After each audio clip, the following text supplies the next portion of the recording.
Hello everyone. In this video, I will discuss about what is cell cycle.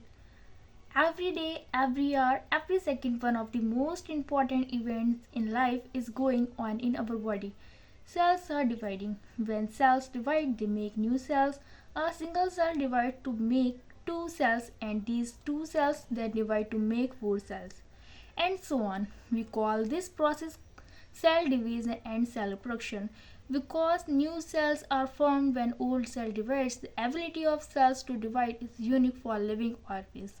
Cell divide for many reasons. For example, skin cell divides to replace old, dead or damaged cell. Cells also divide so living things can grow. तो cell cycle क्या है? एक sales होती है जो divide करती है. हर रोज हर घंटे सेल्स क्या कर रही हैं? डिवाइड कर रही हैं. ठीक है.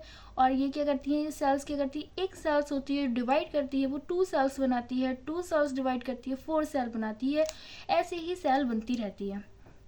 आपने एक थ्योरी पढ़ी होगी जो कि रुडोल्फ वर्चू ने दी थी कि जो सेल्स होती हैं अराइज होती हैं प्री एग्जिस्टिंग सेल से. प्री एग्जिस्टिंग मतलब कि जो पहले की सेल्स हैं उनसे अराइज हो रही हैं. ठीक है.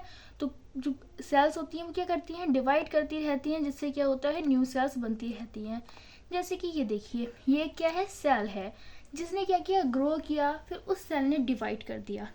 अब इसको हम सेल डिवीज़न या सेल रिप्रोडक्शन भी बोल सकते हैं, क्योंकि रिप्रोडक्शन में क्या होता है, क्योंकि एक चीज़ थी उससे एक और आ गया.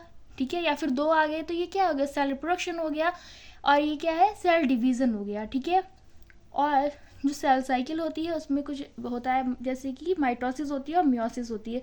जो माइटोसिस होती है वो इक्वेशनल डिवीज़न होती है, और जो मियोसिस होती है वो रिडक्शनल डिवीज़न होती है. यहाँ पर क्रोमोसोम का नंबर वही रहता है सेम, और यहाँ पे हाफ हो जाता है. और सेल साइकिल में कुछ फेज आते हैं जिसको इंटरफेज और एमफेज बोलते हैं. जो इंटरफेज होता है वो प्रिपरेटरी फेज होता है. यहाँ पे क्या होती है? प्रिपरेशन होती है किसकी? सेल डिवीज़न की. ठीक है. इसके भी थ्री फेज होते हैं: G1 phase, S phase, G2 phase. इसको मैं आपको नेक्स्ट लेक्चर में अच्छे से समझाऊंगी. और एम फेज क्या होता है? एम फेज में टू प्रोसेस होती हैं: कैरियोकाइनेसिस और साइटोकाइनेसिस. कैरियोकाइनेसिस, कैरियो मतलब न्यूक्लियस, काइनेसिस मतलब डिवीज़न. यहाँ पे न्यूक्लियस का डिवीज़न होगा. साइटोकाइनेसिस, साइटो मतलब सेल, काइनेसिस मतलब डिवीज़न. यहाँ पे सेल का डिवीज़न होगा, पूरी सेल का डिवीज़न हो जाएगा. ठीक है. और जो कैरियोकाइनेसिस है उसमें सब फेज आते हैं: प्रोफेज, मेटाफेज, एनाफेज, टीलोफेज, जिसको हम पीमेट से याद कर सकते हैं. ठीक है. तो ये क्या था? Cell cycle. आई होप आपको समझ में आया होगा. Thank you.